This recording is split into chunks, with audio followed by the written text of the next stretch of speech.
ड्रामे के पिछले एपिसोड में आप लोगों ने देखा ईमान और उसके बाप दोनों एक दूसरे से, ईमान बेचारी माफी मांगने के लिए और बाप ने किए पे पछता रही है और बार बार अपने बाप के पास आ रही है और बाप की बीमारी को देख के ईमान बड़ी परेशान है। यहाँ तक के बाप ने तो इतनी नाराजगी मोली कि यहाँ तक ईमान सोई हुई है और घर में बाप को अटैक हो चुका है एक दफा फिर कैंसर का। और दूसरी जोया बेटी वो बाप को हॉस्पिटल तक लेके जाती है। ईमान घर में सोई होती है, सुबह उठ के कहती बाबा को आवाज दी, लेकिन बाबा को घर में नहीं पाया। ईमान जोया के पास आती है और आके कहती है घर में इतना सन्नाटा क्यों है और कहाँ है बाबा? बाबा के बिस्तर में भी गई हूँ लेकिन बाबा उधर बेडरूम में नहीं है।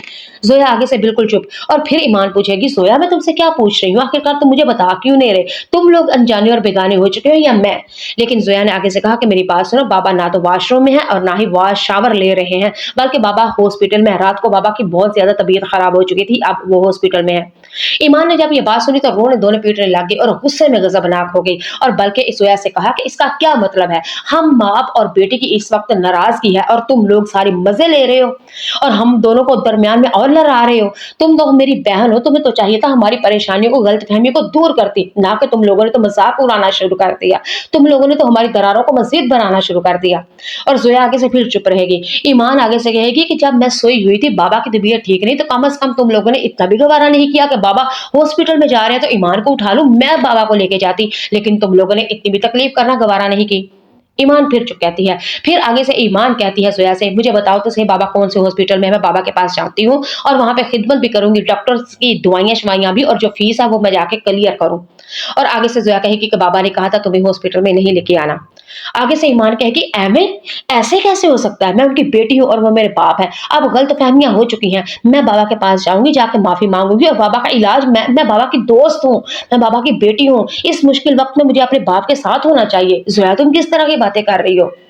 आगे से जोया कहेगी कि मेरी बात सुनो, बाबा को हॉस्पिटल में जाके ज्यादा परेशान मत करो, जब बाबा ने कहा भी है कि तुम हॉस्पिटल में नहीं आओ तो मैं देख के उनकी ज्यादा तबीयत बिगड़ जाएगी। बाबा इस वक्त जिंदगी और मौत की जंग लड़ रहे हैं और मैं नहीं चाहती, वहां पे दवाइयां भी असर नहीं करेंगी। डॉक्टर तो कहते हैं कि बाबा को सुकून अत करो, लेकिन तुम सुकून क्या लेने दोगे? खाक तो जब तुम उनके सामने चले जाओगे, बाबा देख के तुम्हारा उनके बीपी ऊपर नीचे हो जाएगा, तबीयत ज्यादा बिगड़ेगी और मौत के मुंह में ज्यादा जाएंगे। लेकिन जोया ने साफ साफ कह दिया ईमान तुम हॉस्पिटल नहीं जाओगी।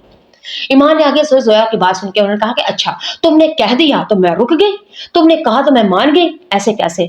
फिर ईमान जोया से कहेगी कि मेरी बात सुनो, उन्होंने मुझे आज तक कभी किसी मुश्किल घड़ी में तनहा नहीं रहने दिया, मेरी हर मुश्किल वक्त में उन्होंने मेरा साथ दिया, हर वक्त उन्होंने मेरे दिल की धड़कन, मेरे हर दुख को उन्होंने बांटा। लेकिन अब ऐसे कैसे हो सकता है? मेरा बाप जिंदगी और मौत और बीमारी की आखिरी हिस्से स्टेज में जाके जंग ला रहा है और मैं घर में बैठी रहूं? ये वक्ती तौर पर नचाकियां और लड़ाइयां हैं, बाबा की गलत फहमियों को मैं दूर करूंगी। बताओ मुझे कौन सा हॉस्पिटल है, बताओ ना मुझे कौन सा हॉस्पिटल है? आगे से जोया बिल्कुल चुप रहती थी। ईमान ने अपनी बहन को झिंझोरा और बड़े गुस्से से कहती है ठीक है दफा हो जाओ, नहीं बताती तो ना सही, मैं खुद ही पता कर लूंगी। फिर पीछे से जोया ने देखा कि ईमान तो बेचारी कहाँ कहाँ खज्जल होगी। फिर जोया ने हॉस्पिटल का नाम बताया और वहां पे ईमान चली जाती है। और ईमान ने जब देखा कि वहां कंपाउंडर से पूछा मेरे बाप के पास कौन है, उन्होंने कहा सलार नामी एक लड़का। जोया को तो, ईमान को तो और ज्यादा गुस्सा आया और कहा अच्छा बाबा ने सलार को इस जैसी चीज को अपने पास बुला लिया लेकिन मुझे बेटी को नहीं बुलाया। फिर वो आती है और सलार से कहती है तुम यहाँ पे क्या कर रहे हो? सलार ने आगे से कहा कि आलम साहब ने मुझे कॉल की थी, मैं इसलिए उनके पास आया हूँ। और आगे से सलार ये कहता हुआ कमरे में चला जाता है और रूम में, हॉस्पिटल के रूम में जब देता है तो आलम साहब ने देखा, हॉस्पिटल के शीशे वाले दरवाजे से देखा कि ईमान बाहर देख रही है और रो रही है। आलम साहब ने सलार को इशारा किया बेड के ऊपर लेटे हुए और सलार ने जब अपना कान किया तो आलम साहब ने कहा कि वो ईमान से कहो घर वापस चली जाओ, ना मेरे साथ ने आए ना मेरे से बातचीत करे, मैं उसकी शक्ल देखता हूं तो मेरी बीमारी बिगड़ती है। और आगे से सलार ने कहा आलम साहब की बात सुन के कि आप परेशान मत हो, आप रेस्ट करें, डॉक्टर ने आपको टेंशन लेने से मना किया है, मैं जाता हूं और ईमान को घर वापस भेज देता हूं। सलार अपने आलम साहब की बात सुन के ईमान के पास आता है और आके कहता है कि आपको इस वक्त यहाँ पे नहीं आना चाहिए था, आलम साहब आपको देख के उनकी तबीयत ज्यादा बिगड़ रही है। आगे से ईमान ने कहा तुम कौन होते हो मुझे रोकने वाले, आखिर तुम्हारा काम ही क्या, और यहाँ पे तुम्हें किसने बुलाया है, तुम्हें किसने दावत दी है, और तुम्हारी इतनी जरूरत कि तुम मुझे ये कहो कि मैं इस वक्त हॉस्पिटल में नहीं। अब तुम मुझे बताओगे, तुम जैसे मुझे बताएंगे कि मैं अपने बाप के साथ क्या करूं और क्या ना करूं, मुझे इस वक्त कहाँ होना चाहिए कहाँ नहीं। और आगे से सलार ने कहा कि ईमान ये हॉस्पिटल है और ना इन चीजों का वक्त है, यही वजह है, यही जुबान, यही खुदसरी आपके बाप को यहाँ तक ले आई है। लेकिन मेरी तो ना माने, कम से कम इस वक्त आपका बीमार बाप जिंदगी और मौत की जंग लड़ रहे हैं, उनका फैसला है कि मेरी इस ईमान से कहूँ घर वापस चले जाए। अब जब बड़ी परेशान है, फिर वो आती है अपने बाप के पास और आके कहती है कि बाबा मुझे माफ कर दे, बाबा मुझे माफ कर दे, आप जो कहेंगे जैसा कहेंगे मैं वैसा ही करूंगी। बाबा मैं मुझे माफ कर दिए, मैंने आपके खिलाफ कोई भी फैसला नहीं किया, मैंने आपके हक में, आप मेरे बाप हैं, मैं आपको मजबूर करके अपनी खुशियां नहीं खरीदना चाहती थी, मैं अपनी बहनों का हक लेके मैं अपना घर आबाद नहीं करना चाहती थी। बाबा मैं आपकी तीनों बेटियां आपकी हैं, आपकी तीनों बेटियां आपकी जायदाद की हकदार है, मैं अकेली हकदार नहीं, मैं अपनी दूसरी बहनों का हक लेके मैं अपनी खुशियां कैसे खरीद सकती थी।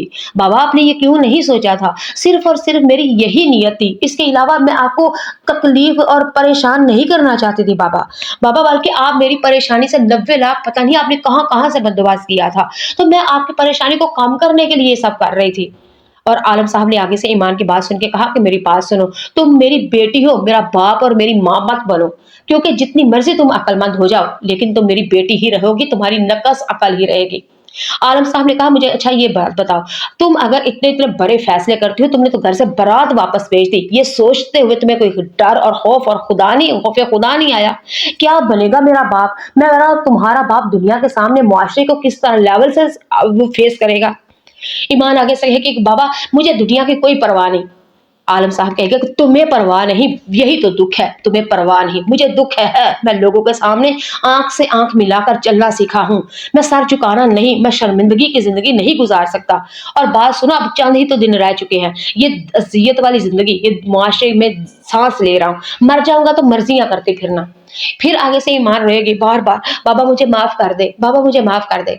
आगे से आलम साहब ने कहा मेरी बात सुनो, शादी से पहले या शादी के बाद जितनी भी जायदाद तो तुम तीनों बेटियों की है ना, मेरे मरने के बाद बंटवारा भी तो होना था। मैं जो 90 लाख रुपया दे रहा था तुम्हें, तुम्हारा हक दे रहा था, मेरी जायदाद में से जितना तुम्हारा हक था वो मैं तुम्हें दे रहा था, भले मैं तुम्हें शादी से पहले दे देता, शादी निकाह वाले दिन दे देता, या शादी से बाद में दे देता, तो तुम्हारा हक दे रहा था, मैं तुम्हारा बाप था, मैं तुम्हारी दूसरी बहनों का हक तुम्हें नहीं दे रहा था, मैं सबको उसके हक के ऊपर रखना चाहता था, लेकिन नहीं। ईमान आगे से कहती कि ठीक है बाबा, आप जो कहेंगे जैसा कहेंगे, मुझसे गलती हो गई, मुझे माफ कर दे, आज के बाद ऐसा नहीं होगा। आलम साहब कहते हैं कि बेटा वाकई आज के बाद ऐसा नहीं होगा, मेरी जिंदगी होगी तो तुम्हारे गलत फैसले मैं फेस करूंगा ना, तो जब जिंदगी नहीं, जब मैं मर जाऊंगा तो फिर अपनी मर्जियां करती फिरना। और आगे से फिर रोएगी ईमान और बार बार कहेगी कि बाबा प्लीज माफ कर दो, बाबा प्लीज माफ कर दो ना, बाबा प्लीज माफ कर दो। फिर सालार साहब, नाज़रीन और सामीन आप लोगों को बता देती हूँ, इस ड्रामे की लास्ट एपिसोड, बल्कि अगली जो एपिसोड आने वाली है आज ही रात, वो सालार साहब और आलम साहब, सलार और ईमान दोनों का हाथ एक दूसरे के हाथ में थमा के फिर इन दोनों को कह देंगे कि एक दूसरे के साथ कंप्रोमाइज करना, कंप्रोमाइज नहीं, अपनी जिंदगी को खूब मजे के साथ जीना। और ईमान से कहेगा कि मुझे, बाप कहेगा कि मुझे पूरी उम्मीद है, तुम्हें दुख तो इस वक्त हुआ होगा लेकिन तुम्हारी बाप की जिंदगी का तजर्बा है ये कि सालार जैसा नेक दिल और खूबसूरत और इज्जत करने वाला, कदर करने वाला तुम्हारी दुनिया में ऐसा कोई शख्स नहीं है, बस मेरे फैसले की और सालार की इज्जत करना। नाज़रीन और सामीन, हमारी ईमान अपने किए पे पहले ही शर्मिंदा है। ईमान तो सालार से मोहब्बत करती नहीं, उसको देखना भी नहीं चाहती, लेकिन अपने बाप के फैसले के ऊपर अपना सर खम कर ले